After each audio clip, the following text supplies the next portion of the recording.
My name is Dylan Garcia, and I'm a singer-songwriter / recording artist, producer.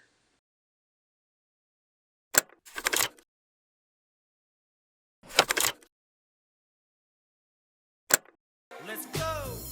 Tell me what you're getting into tonight.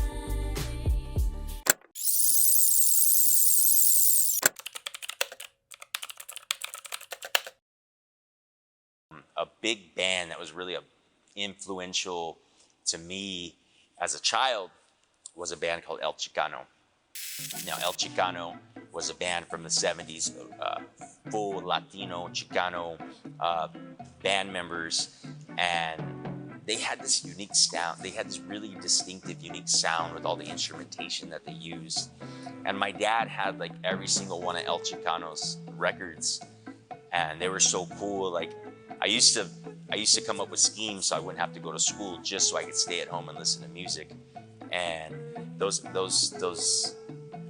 records, the inserts, like, it was all about like just being proud to be Mexican American, proud to be a Latino, proud to be Chicano. And they have a song called Viva Tirado, and that song, literally just listening to the music of that song is what really made the dream of music come alive in me. Like, man, I have never heard anything like this. Like, I've never heard it. And this is, I'm talking about in the 80s as I was a kid, listening to this music from the 70s, and there was nothing else like it at the time. I guess you could say there was Santana and Malo and other Chicano bands, but none of them did it like El Chicano. And El Chicano, the cool thing about that song, Viva Tirado, it's an instrumental. A lot of their songs are instrumentals of just the band playing music. Got my attention, and as I got older, in elementary school, 9, 10, 11, 12 years old, going into middle school, I began to notice that rappers like Kid Frost, one of the Chicano rapper pioneers of our time, sampled the music by El Chicano. So hearing the sample and then listening to the record, and being that it's a Chicano doing the music too, it just really blew my mind.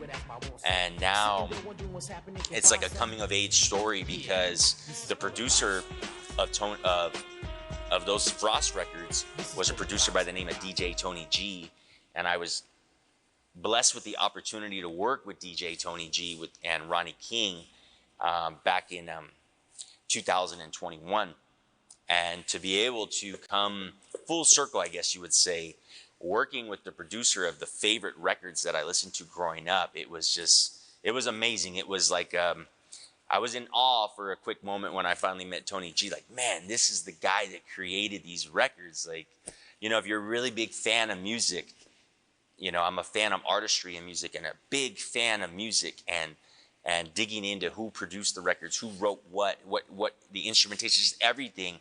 To be working with Tony G was just like, man, this is one of the coolest things ever.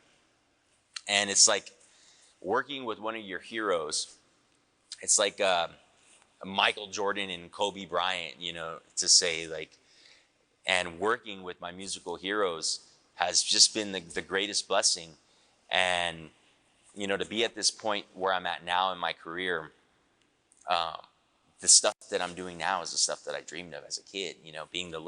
Being a young kid, singing with a fake microphone and singing for the neighbors and doing all this stuff as a kid. And now that I'm a grown man, to be working with the producers of the music that I listen to, it's one of the greatest feelings in the world, man. It really is.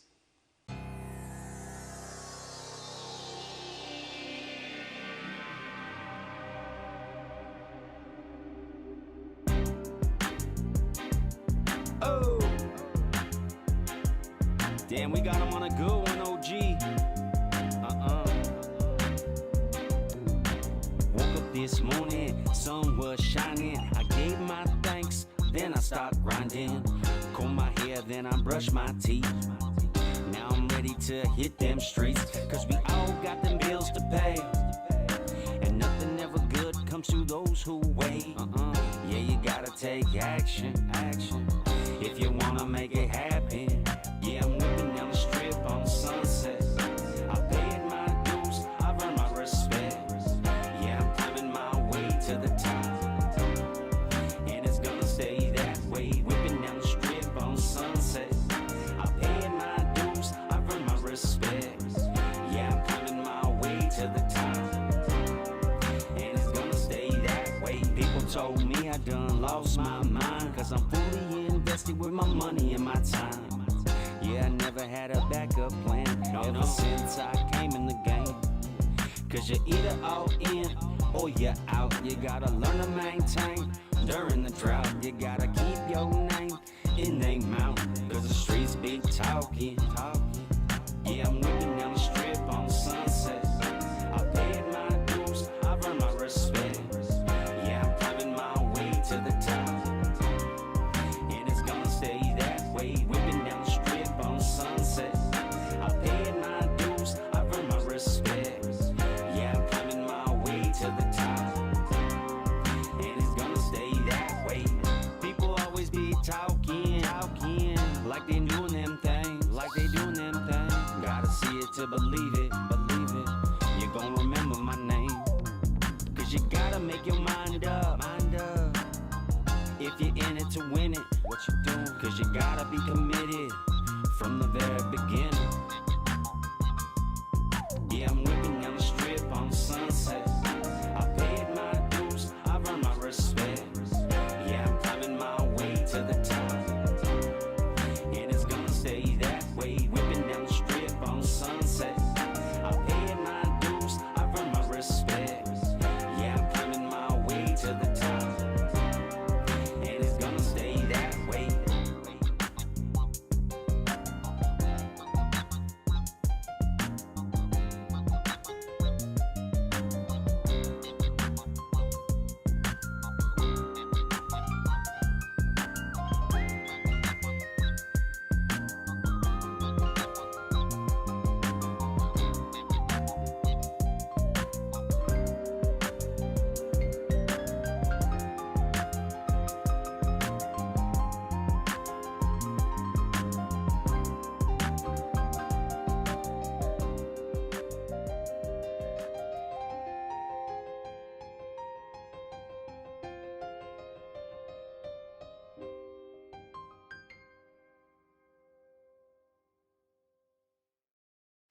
We're gonna get something.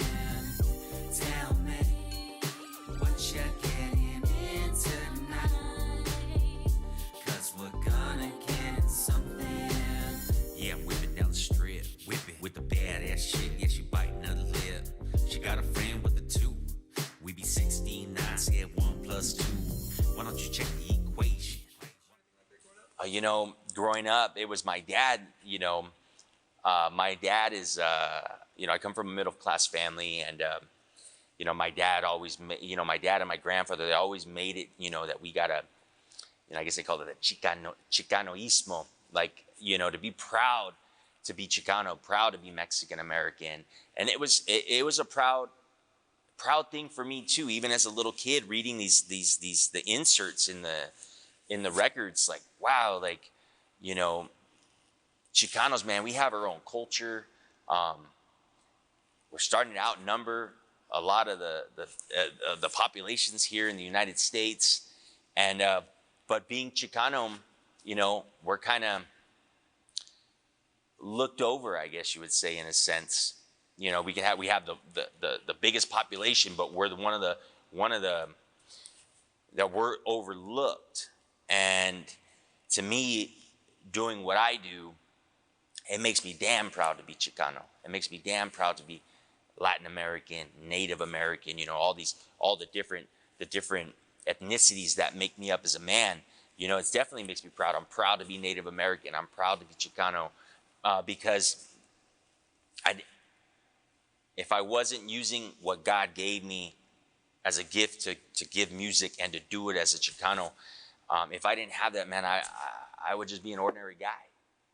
And doing music and working with some of my musical heroes, it really makes me feel proud. Like it's as if Something funny. It's like as if I would put on this is just just being funny, like put Latin made, you know what I mean, on the cover of the next song I'm gonna put out or something, just because it's important.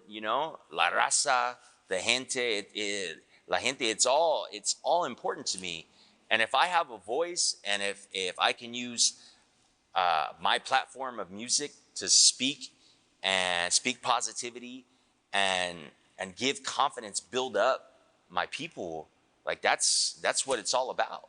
It's not, yeah, we make records, we have a good time making the music, performing and doing all that, but what are you going to use your platform for? I use my platform also to speak on mental health, and mental health in the Chicano community is something that's not really talked about. And if it's just my path that I'm going to be the face card speaking of mental health, especially trying to shed light on it on the Latino community, I mean, I'm going to do it. It's a touchy subject to talk about, but it's something that needs to be spoken of.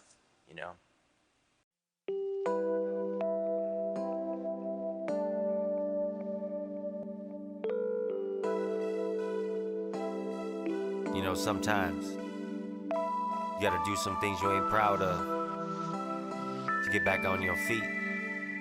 That's just the way life is. Don't ever give up and stand tall. I don't tread too lightly on the people that don't like me. Smile to my face, and when I turn my back, they just go and backstab me.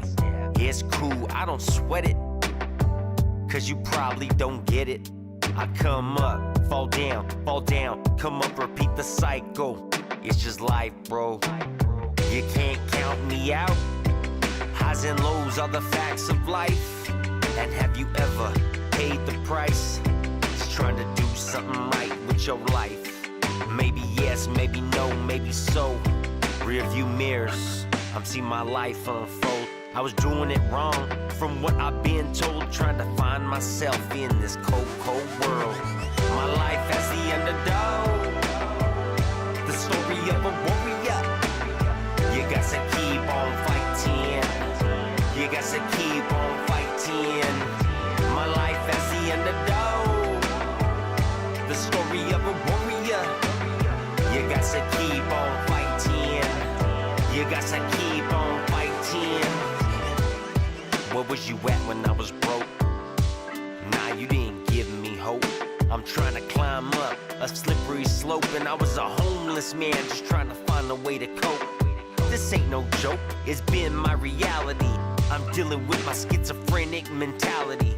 Brutally honest, I had y'all doubting me, except my son, 'cause he'll always be proud of me. And I'm the talented black sheep of my family. I stand tall 'cause this message is humbling. Ain't nothing whack about that. Do you remember the feeling when no one's got your back? You're falling flat on your face, can't even catch a break.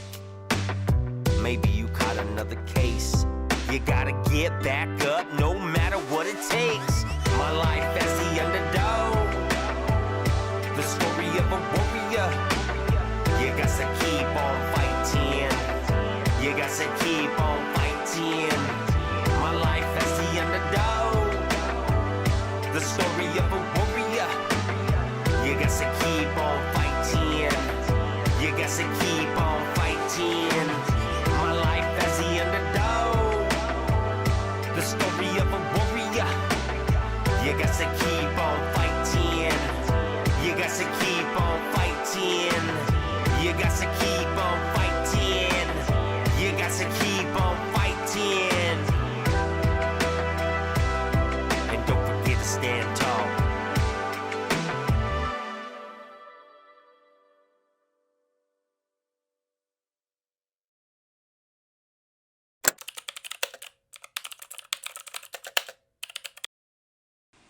So did you ever expect to get into music? Did you ever like see yourself here, I honestly did not. Growing up, I played baseball, I played football. I played baseball ever since I was 5 years old, all the way through college. I played baseball. When I was in junior high school, I begged my mom to get me a saxophone so I could be in band class, so I could start just learning music. And I think it kind of started with that, with my mom saying, okay, you better make sure you stick with it, because she was going to have to, back then you would rent to own the instrument, and my mom came through for me and convinced my dad of why I needed a saxophone. And so I was, carrying my saxophone all around school every day and going to band class, bringing it on the bus, bringing it home. But that was that was my first exposure to certain elements of music, like timing and being in time and key and like the formal education of music. And then when I turned about 16, 17 years old, I had transferred high schools. And I was exposed to a whole different side of things outside of the first high school I went to. And I got exposed to bodyboarding. And, everyone went to the beach as a kid, got played on your boogie board and did stuff like that. But I had a buddy, my buddy in high school, he used to bring the magazines to school.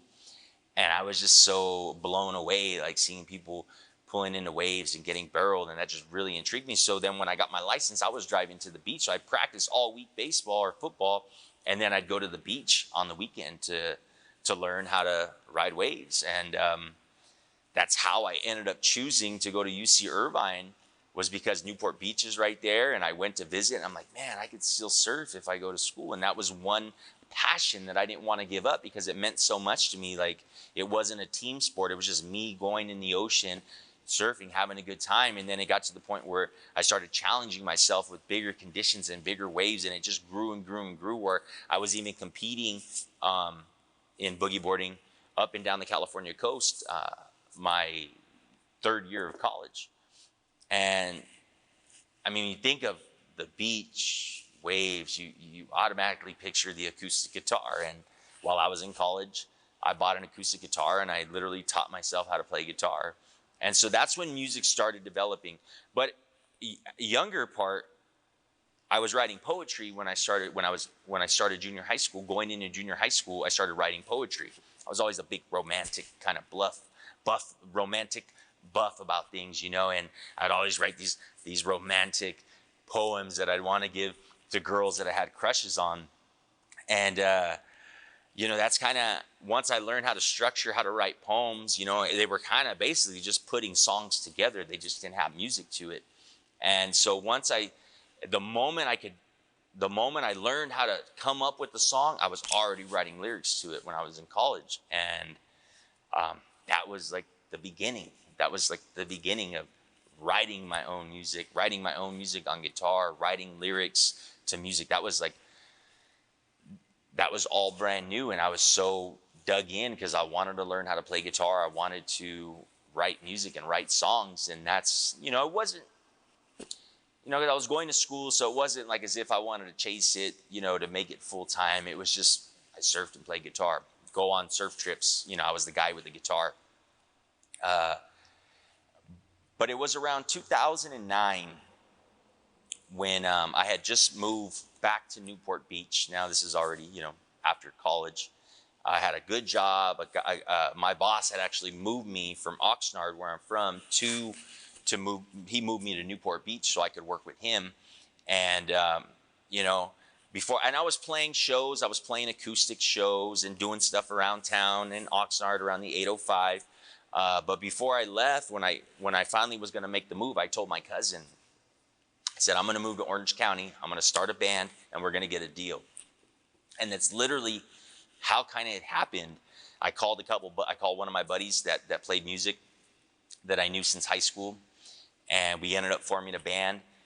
Somehow, a guy by the name of Drew found my music on MySpace and reached out to me. Hey man, you got a great sound. We want to play some shows. So I reached out to him. Hey, let's form a band, man. I think I can get us some shows.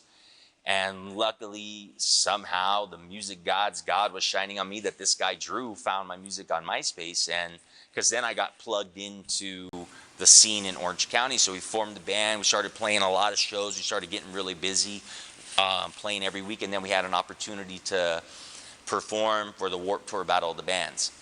and we ended up placing third in the Battle of the Bands. But what came with third place was 2 hours of studio time.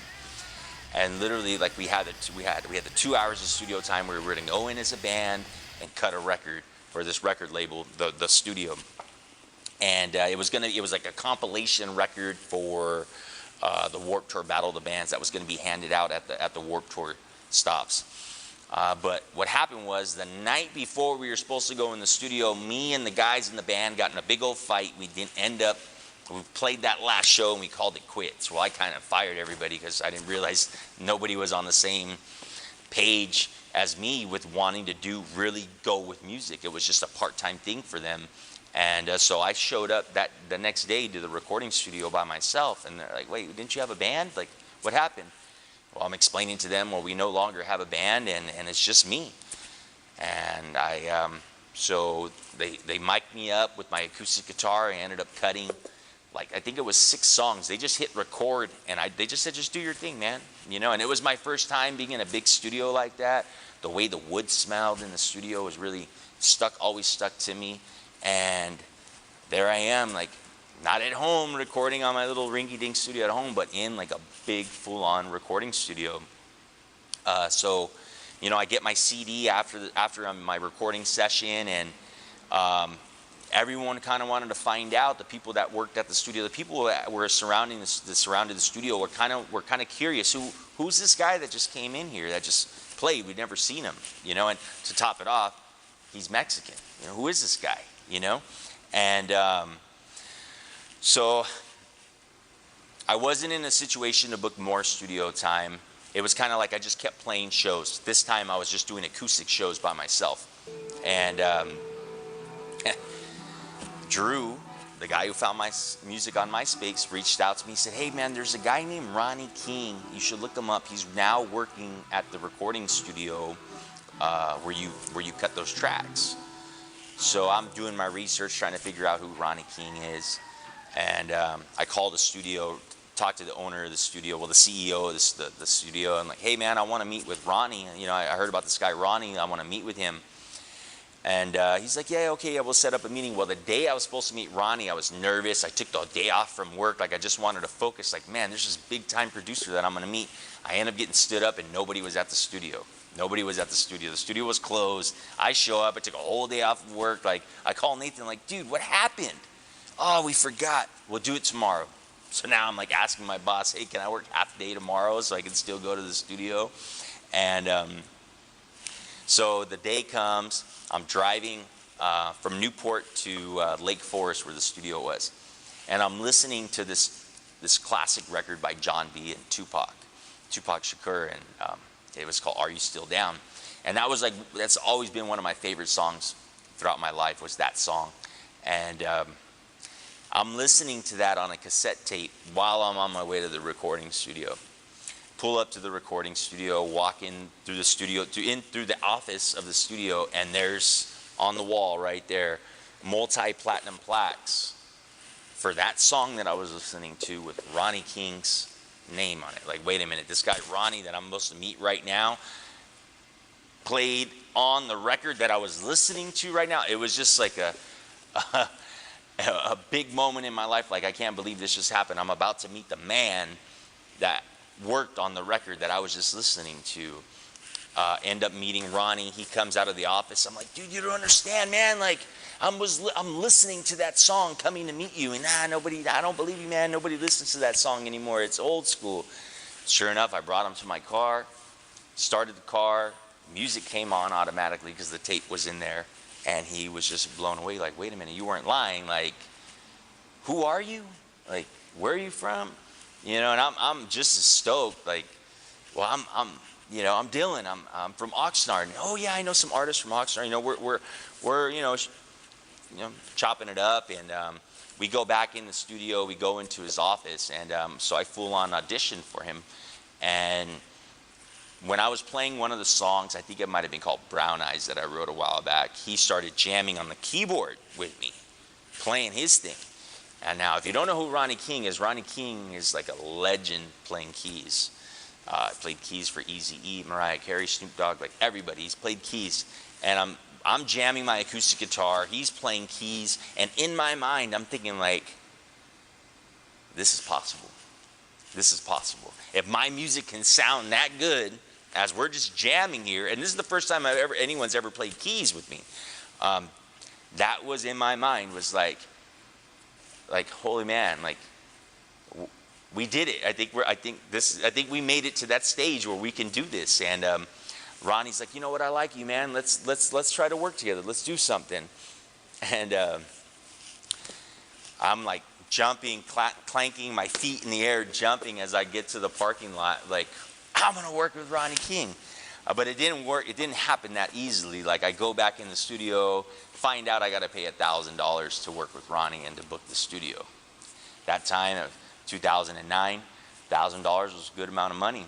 And I wasn't making enough money. I was making enough money to live. I wasn't making enough money to put anything aside so I could make that happen. And so I'm kind of bummed, thinking like, man, there goes my shot. You know, there's been times in my life when I've worked so hard to get an opportunity and it kind of just gets blown out the window, kind of out of my hands. And I happened to meet my son's mom just before my son was born. We lived in the same complex, and the first night I hung out with my son's mom, I'm explaining, you know, this situation that I'm in. Like, I have this great opportunity, but I just can't do it because I don't have the money to do it. And she just thought it was like the most heartbreaking thing. Like, you're having your moment to accomplish your dream, but you can't do it because of financial reasons. Like, she just thought it wasn't cool. And she offered to give me the $1,000 to work with Ronnie King. And that's the story. And that's how me and him started working together back in 2009. Ronnie and I, we ended up making the studio session happen. We cut our first record called High Tide, a reggae record. The very next day when we were done recording, the recording studio called me and said, we want to sign you to a deal. We like what we heard. You have all this talent. You know, you're the perfect package for this. And I was like, okay, cool. You know, like, did I just make this? Like, did I just tell what I told my cousin? Did I just manifest it? And now I'm getting the deal that I had talked about before I moved out here.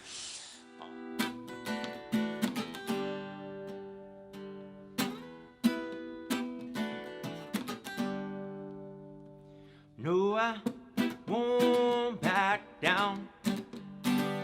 No, I won't back down. You can stand me up at the gates of hell. No, I won't back down. Well, I stand my ground. Stand it, baby. Won't be turned around. Won't be turned around. In a world that keeps on dragging me down, well, I won't back down. Hey, baby, there ain't no easy way out. Hey, I will stand my ground. And I'll never back down. Well, I know what's right.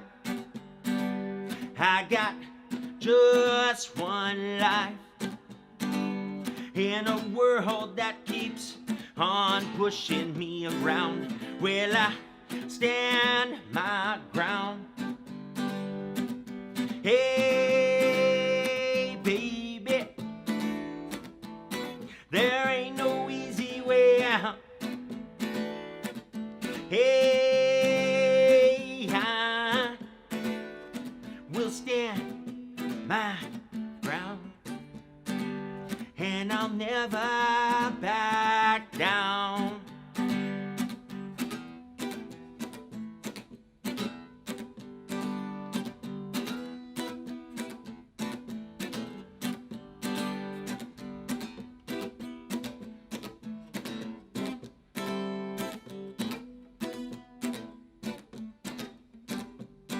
Let's go now. Hey, baby.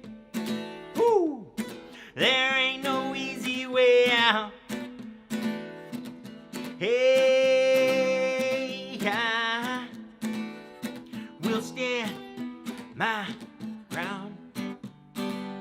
and I won't back down.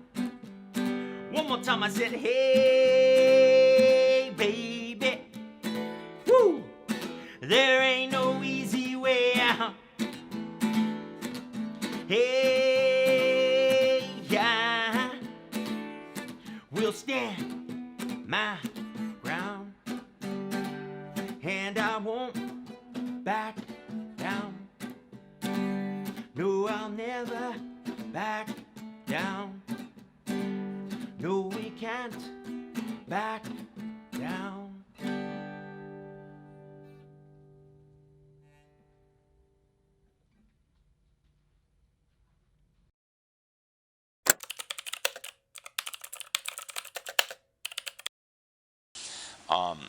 But that entire year living in Newport Beach, prior to this, I was having mental health issues that I wasn't, who the hell do you talk to about this stuff when you know something's wrong, but how do you reach out? How do you get help? I didn't know. I just lived with it, like they say, undiagnosed bipolar, right? And I had been dealing with this for a while, but at that time, it was getting worse and worse. It was something I was able to control. Say I'd having an episode, I'd be able to talk myself down and be able to go to bed, and next day I'd wake up and it wouldn't be there. I'd be fine. Okay, good. But that just started happening way too often at this point, and I was starting to get a little paranoid about things too, thinking like thinking things were tapped, like my apartment was wiretapped, just kind of over the edge thoughts. And but I'm still working my full-time job. This is all going on with me while I'm still working my full-time job, playing shows on the weekend. Like, it was just a part of my life. It was just there. So I get offered the record deal, the contract. I waited about 2 weeks to sign. There was nothing really shady about the contract. It was a straightforward 50-50 contract, distribution contract. But I signed. But I think, to me, music and my creativity, when I'm really locked in musically and creatively, it messes with my head a little bit, I'll be honest. Not now, but back then it did. Like, I used to get so wrapped up into what I was writing, what I wanted my lyrics to be. And I think it wasn't healthy, it wasn't normal. I was getting so wrapped up to the point where it became unhealthy. And so about 2 weeks after I signed my record deal, we went into the recording studio again. We cut 3 more records, and in that studio session, I was in a complete psychosis, like a completely psychotic state. I'm hearing voices, hallucinating, just crazy mind state. But nobody knows this is going on with me. This is just all going on, all in my mind. But this is what that was what my misinterpretation of reality was. All this crazy stuff was happening while I'm recording music. Like, I'm still able to function while this stuff is going on, but it's just not a great place to be mentally. And a couple days after that, I find myself wandering now. If you're familiar with Orange County, Harbor Boulevard will run you all the way till you get down to Newport Beach, all the way up to Santa Ana, take you all the way up to the 5 if you want. Well, it's about 3 or 4 days after that recording session. Like I said, all this crazy stuff's going on. I don't know how to talk to anybody about it. I didn't know what to do. And at this point, I was just completely gone. Took off walking up Harbor Boulevard with my dog. We walked probably for about 10 hours that day. Had no water with me. I'd left my dog without a leash. Like, was really in a whole other world at this point. I didn't have my dog on a leash because I thought if something happened to me, I wanted my dog to be able to get away. And fortunately, my son's mom, who still couldn't figure out what was going on with me, because within the month that I knew her, I went from great guy, this guy's awesome, to boom, over the edge within kind of like a 30-day period. And I mean, what the hell do you do if you're her? I mean, it was just so odd the way everything happened. And she found me walking Harbor Boulevard, went to a hospital, ended up getting hospitalized. But I'm in a whole other delusion. I don't even realize that I'm getting hospitalized. I didn't realize any of this stuff was going on. And end up waking up in a mental hospital that following morning. and my son's mom was, she was trying to explain to the staff what was going on with me, and I wouldn't talk to anybody. I was scared for my life. I thought I was going to die, and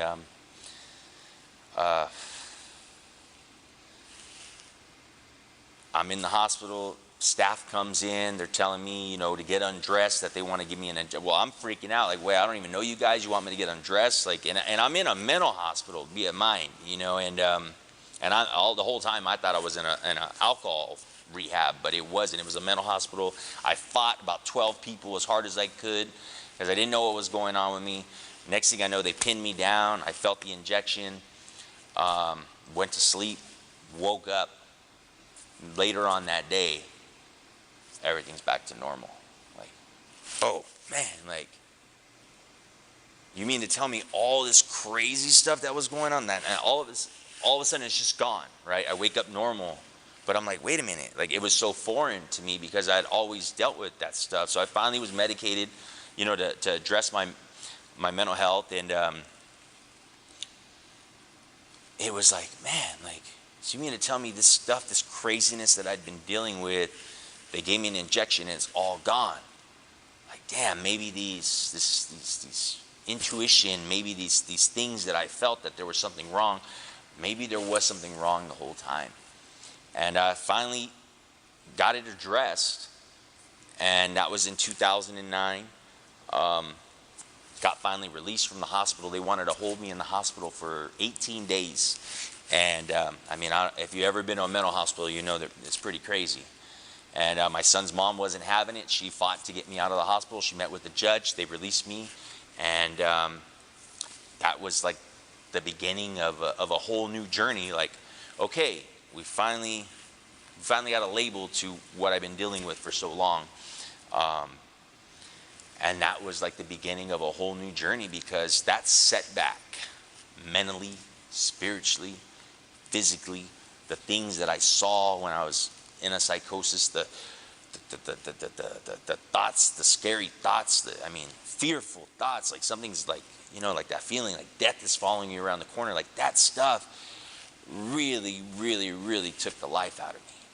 And it's been a process where I say I had both my hips replaced in 2017, 2018. When I had each hip replaced, I had to learn how to walk again, because those muscles got cut into. You have to learn how to walk again. Well, as I say now, I look back at that in 2009, and that was like going into 2010. I had to learn how to live again. Like, I had to learn how to, like, not struggle with the PTSD that came with it, all this crazy stuff that I thought and visualized. Like, I'm telling you, I was having full-blown hallucinations. It's like being on a drug trip, that like being on acid or mushrooms, but it wasn't like, but being on a bad trip. That's how the best I can explain it. And learning to tell myself every day that craziness wasn't the real, that none of that was real. But in the moment, it all seemed real. All that craziness was all real to me in those moments prior to that. And then it was like, man, like, you're telling me all this crazy stuff that I've been thinking for the last 3-4 months was all not real? Like, tell somebody that was convinced of all that craziness going on. That was a whole process that I had to accept, and that I had to use as a tool to learn from. It was really tough, because it wasn't all roses. It was like how to find the right doctor, how to find the right medication, there's so many things, that systems. I don't want to knock it, because they did a lot of good for me, but I had to fight for it. But like maybe 7 out of 10 times, people aren't getting the best care that they deserve. And it's just a system, a revolving system. And it was something I had to fight. I had to advocate for myself. And I think that's big problem with mental health, is some of these people don't know how to advocate for themselves. And some people don't have support. Some people are just all on their own. Some people are on the street. And then you factor in alcohol and drugs added to these things, because a lot of times people are sick. They don't know how to deal with their mental health. What's the quick, easy escape? Let me get high. Let me drink. what's the easy escape so I don't have to deal with that crazy, that's not real, it's not reality, but that's that craziness in my mind. How do I control that? And it's a really tough subject. It's a dark subject if we really want to get into it. But I figured, you know what? I'm here now. I'm here before you.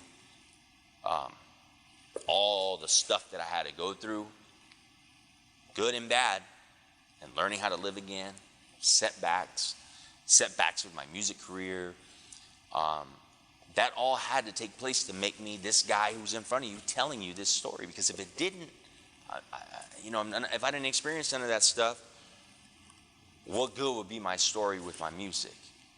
And I think being an artist, the fans want to know who you are. The fans want to know who this person is that's their favorite song. The fans want to know that stuff. And I figure there's a phrase that I like to use. Being vulnerable, when you're being vulnerable, it's most empowering. I like to say that. So me, coming clean, because there could be some people that say, screw him. This is a lot of people don't understand this, the mental health stuff. And I just want to use my platform and any opportunity that I have, shed light on things, at least share my story, because somebody else maybe needs to hear that day. It happened at a show in Pomona, performing at a car show.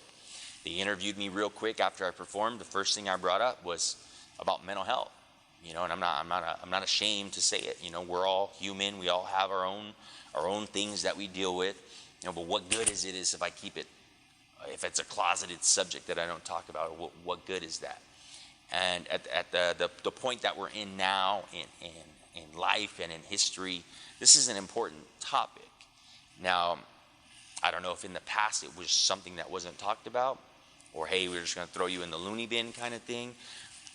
But now that more people, and it's become a topic that people are beginning to slowly talk about, maybe we can create a change. Maybe we can address it enough that it's addressed at the county level for better care for the mental health system, better care for the patients. Because I've had some doctors who just flatly did not care. Hey, okay, here you go, here's your prescription, and that's it.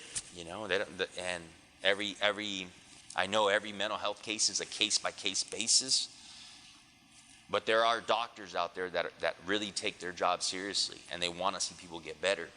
And luckily enough, I had one of those doctors in 2018, and that was the beginning process that made me realize, man, look, okay, I'm not schizophrenic, I'm bipolar, I'm pretty hyperactive, I do a lot more than the average person. Okay, let me see what I can do getting better, to see what I can do on a bigger level to help other people and not just help myself. Because if I just, okay, I'm better and just went on with my life, it'd be very selfish. And I think I've been put in this position to spread awareness, spread love, and spread encouragement.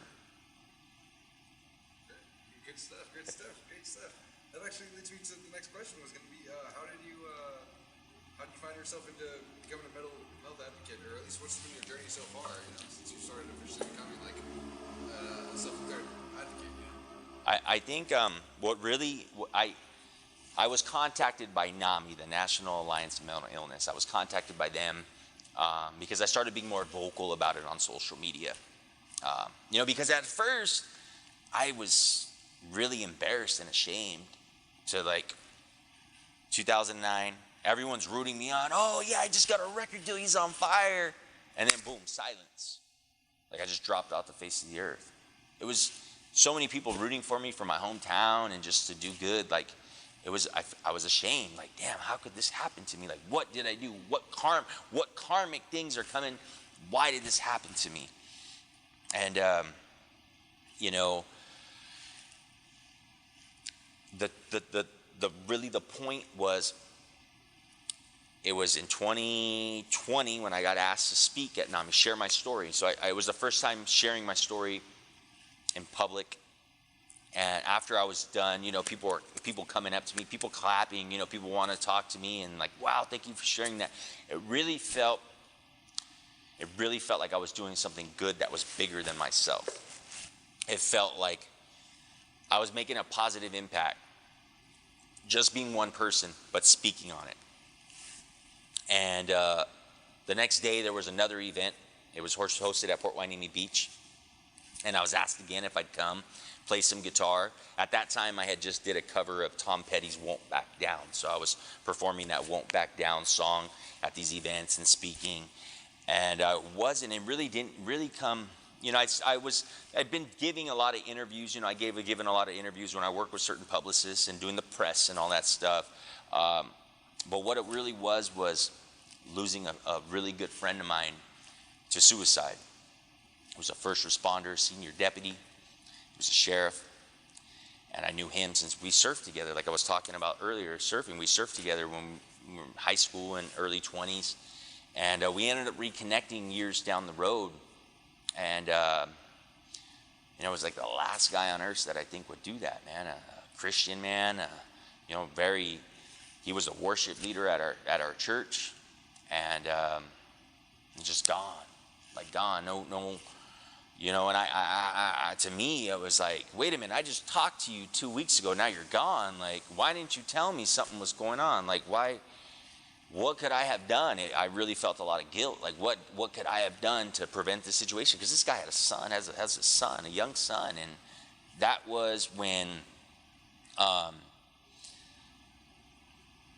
it kind of just happened where the opportunities to speak came. But now it was like, I'm not just doing it for me, I'm doing it for my friend as well who committed suicide. Speaking at suicide for the American Foundation of Suicide Prevention, speaking to veterans. It really came to a head when that happened with my friend. And it just seemed like opportunities came where I was given the opportunity to speak on this stuff. And that was like, I would say, losing my friend was the catalyst of going beyond than what I've been doing in the past when it came to speaking on mental health. I mean, it really hit close to home when I lost my friend. And, you know, it just goes to show that regardless of status, money, job, whatever you do in life, stuff like this with mental health, it doesn't, it's like a bullet without a name. It can happen to anybody. And, you know, it really hit close to home. And that's when I realized, like, you know what, I gotta speak on this stuff. What's your way? From going about it like grassroots, every opportunity that I get to speak, I'm trying to connect with somebody in the crowd. And I think it really starts at the grassroots level, you know, because you're speaking to an audience. Not everyone's tuned into what you're speaking about, but there are those people that are. I also started working with a nonprofit, the Veteran Mentor Project. I work with them. What they do is they help veterans transition from being in service to civilian life. It's another friend of mine that I work with. And that's kind of how I connected with him, was because his brother, the friend of mine that started this nonprofit, his brother had committed suicide. His brother was in the military. And, you know, just be a beacon of light, like, as much as I can, and speak on it. If I'm ever in a position where I can contribute or create my own foundation or nonprofit, I would have to, like, really, really sit down and pinpoint the specifics of what I would want to focus on, because it'd be pointless if I just had, you know, no specific direction that I was doing. But when I do get the opportunity to do something like that, I would like to speak with politicians. I'd like to speak with first responders, police officers. I would like to see more of training for police officers, for better training for crisis units that are mental health.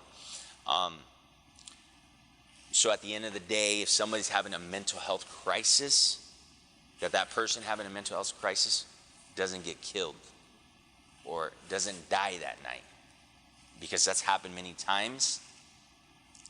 Police show up, it's a mental health call, you know, and sometimes people aren't trained specifically for those kind of situations. And I think that's really, to me, is what's most important. Because when I see something like that on the news that they say, oh, he had mental health issues, like, he could have got help. And what I like about NAMI, the National Alliance of Mental Illness, they educate the families. They help families, the families that are dealing with mental health issues, for parents when it's their kids. They're helping bringing awareness to the family members to know what to look for, and just better education about it. You know, it's something, yeah, I know there's a stigma and all this stuff. Like, look, man, we all got problems. We all deal with things. We all deal with them our own way. And some people's problems in their own mind can be as big as the planet Earth, or can be as small as a marble. It all depends on how we react to these things. And sometimes I just think certain people react to situations and trauma and different things differently, and you never know the long-term effect from trauma that happen when you're a child, or just traumatic events in general.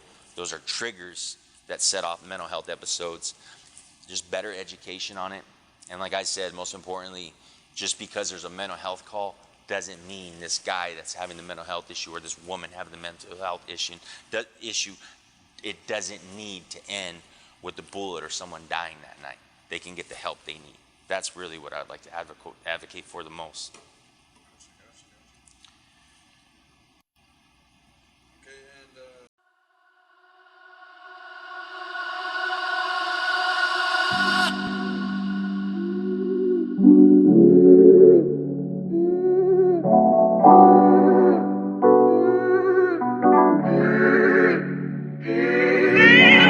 I swear, I'm screaming at my mind.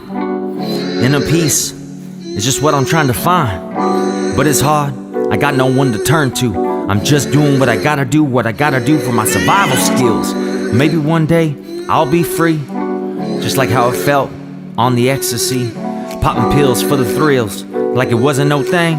It was a hell of a time, just bad for my brain. It's okay, I've always been a little OCD. A perfectionist, looking for the perfect things. A perfect woman, perfect friends, perfect family. Reality hits me, perfection's just a fantasy. Who's gonna love me with all my flaws? My heart is under lock and key cause I put up my walls. The damage done by those that I trusted the most. They say I did them dirty, but in reality, I don't. I'm an all-around, lovable guy. And I don't like the fame, cause I'm the introverted type. Yes, I just like keeping to myself. And sometimes I gotta tell people, just get the fuck out. Get out of my way, listen to what I say. Do you hear me loud and clear? Stay away, don't come near. I don't need to go through another mental episode. Mixed up emotions, damn, they keep me on my toes. It's probably what I do to you with my lyrics. I just don't want you to hear it, I want you to feel it. Through your heart and multiply through your veins like a clogged artery, causing you chest pains. It's insane, don't complain, I ain't saying names. I know a lot of rappers who chase fame and already done came. Is that my fault? Why you didn't succeed? Cause I still proceed even when you didn't believe in me, full speed. It's a tragedy. If you ask my opinion, I ain't tripping, you was slipping. You gotta fall in love with your craft before the women. But you said you was pimping, you just soft, just simping. Captain saving them, must I say more? That's okay, fella, I forgive you for falling for a whore. I say that true, not disrespecting you women, but you know how you act on the weekend and go to church to be forgiven? I know how I'm living, so how you living? You stay true to yourself, or you hardly breathing. It's the life of an underdog, need to pick yourself up. If I smashed your self-confidence, never give up. I don't hate you, cause I got nothing but love for everybody. And that's what's up. You can question my integrity if you want. You do a background check, it's gonna take a couple months. I moved around a lot, searching for my soul. At age 19 was when I left my home. I went to college, got my degree in 2003. After that I lived back and forth between Hawaii. It was cool, I was surfing in paradise. I've seen many people come and go throughout my life. I remember the faces, I even see them in my dreams. Then suddenly I wake in the AM, it's 3:33. I pray to God, but the devil still creeps up on me. I shake it off, and I try to go back to sleep. Regain my composure when my soul is weak.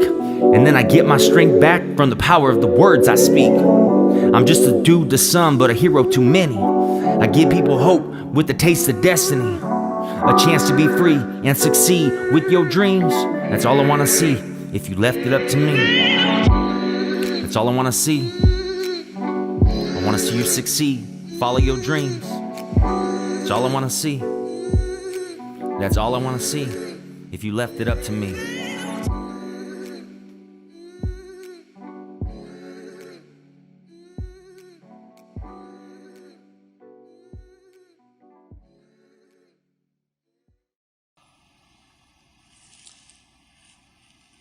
When I do music, when I write music, when I write lyrics especially, I want to be as open and honest as possible. And like losing my friend, it manifested a song that I have called Never Said Goodbye. One of the most powerful songs that I think I probably ever written, because when people listen to it, especially I'll perform it after I give speaking engagements, it brings people to tears because it just makes you think about somebody that you lost. And it manifests because music is storytelling. Music is storytelling. And sometimes that part of the story gets filtered through my music in one way or another. And I do like to write music as well that is something you listen to the moment you start your day. Like I have songs that about starting your day in the morning and being positive and having a positive outlook and knowing there's going to be difficulties, but kind of keeping the upper edge where these difficulties aren't going to ruin your day. We have bad moments, but don't have to make it a bad day, and I think it all comes down to your mindset. Like we all got hurdles. We all got bills. We all got hurdles we're trying to overcome. We all got dreams that we're chasing. We all got things that we're trying to do. But at the end of the day, just don't let a bad moment ruin your day.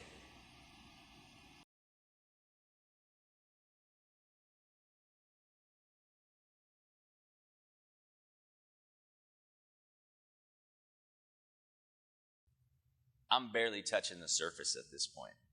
I'm barely touching the surface. And I'm beginning to realize, if I dedicate my work and my focus on getting to where I want to be or where I want to go,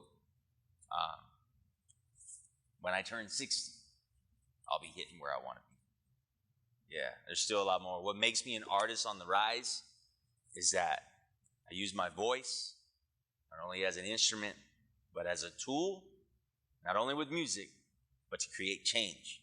And change starts one person at a time. So if I can change one person, sure as hell you can too.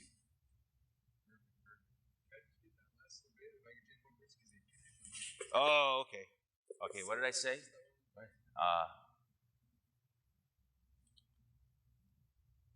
So if I could change one person, shit, I forgot what I said.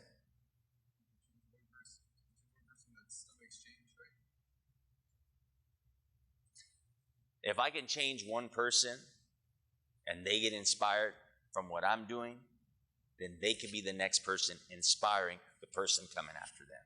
And that's why I'm an artist on the rise. Perfect. That's exactly where perfect. Let's go. Let's start with good. Dope. All right. And then, is there anything else you want to say or throw in there? Maybe something we may have missed, some good content, something like that. Any messages or whatever? Wait, did I have this light on the whole time in my pocket? Yeah, I'll say something. The last thing I'll leave you with is that me, this is normal Chicano, that makes music, has a little bit of a crazy mind, but if I could do it and get to where I'm at today just by dedicating myself to wanting to be the best person that I can be, and I know anyone can. Perfect. All right. That's it. That's it. Cool. Good.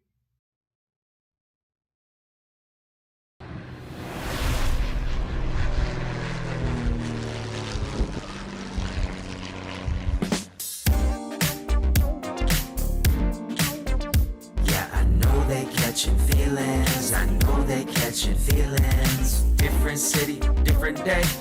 Yeah, it's all the same. And I know they're catching feelings, cause the feelings don't lie, baby. Yeah, just touched down in a different town, and I don't know what day it is. Say what? But I'm feeling blessed, I'm gonna rock my show, and you know, handle my biz. I got a couple females in every city, they're gonna be dolled up and looking pretty, and they can't wait to get into the show. Word. So I check in my telly, got a few hours left before I hit the venue. In the meantime, Corona and lime, and I'm chilling poolside. Yeah, I'm getting in my groove, catching all the vibes on this dope summer day. And now it's time to get fresh, go to work, cause daddy's got bills to pay. Different city, different day, yeah, it's all the same. And I know they catching feelings, I know they catching feelings. Different day, different city, yeah, the girls are pretty. And I know they catching feelings, cause the feelings don't lie, baby. So I slide through to the venue and the lines around the block. Yeah, the money's good and the crowd look pretty, gonna see them panties drop. And I've just been informed it's ladies' night, I gotta get it right. I'm in my off-whites and I'm going to do my thing, yes man. Hit the stage at 10:45, drinks are flowing, yeah the vibes are high. And I'm feeling good just like I should, and I'm rocking the stage with confidence. And all the ladies, they be loving, cause I let them come and they rub my tummy. Cause they love it when I'm doing my thing. Different city, different day, yeah it's all the same. And I know they catching feelings, I know they catching feelings. Different day, different city, yeah, the girls are pretty. And I know they catching feelings, cause the feelings don't lie, baby. How's everybody feeling? Woo! I know they're catching feelings. Come on now. I know they're catching feelings. Feelings don't lie. No, baby said the feelings don't lie. No, no. Bounce left, bounce right, work the middle, get it right. I said I'll bounce left, bounce right, work the middle and get it nice. I said I'll bounce left, bounce right, work the middle and get it right. I said I'll bounce left, bounce right, cause all we got is tonight. Different city, different day, yeah it's all the same. And I know they catching feelings, I know they catching feelings. Different day, different city, yeah the girls are pretty. And I know they catching feelings, cause the feelings don't lie, baby.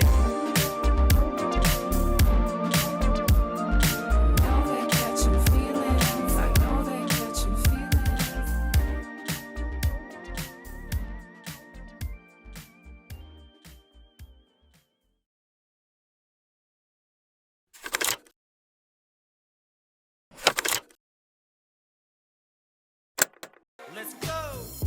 Tell me what you're getting into tonight. Sweet take me back. Cadillacs, 63s, AMDs, gold wires, white wall tires, and we hitting them sweet shits. Chevrolet, bow ties, low ride, all night, bad chick by my side, and we hitting them sweet shits. Tell me what you're getting into tonight, cause we're gonna get something. Tell me what you're getting into tonight, cause we're gonna get something. Tell me what you're getting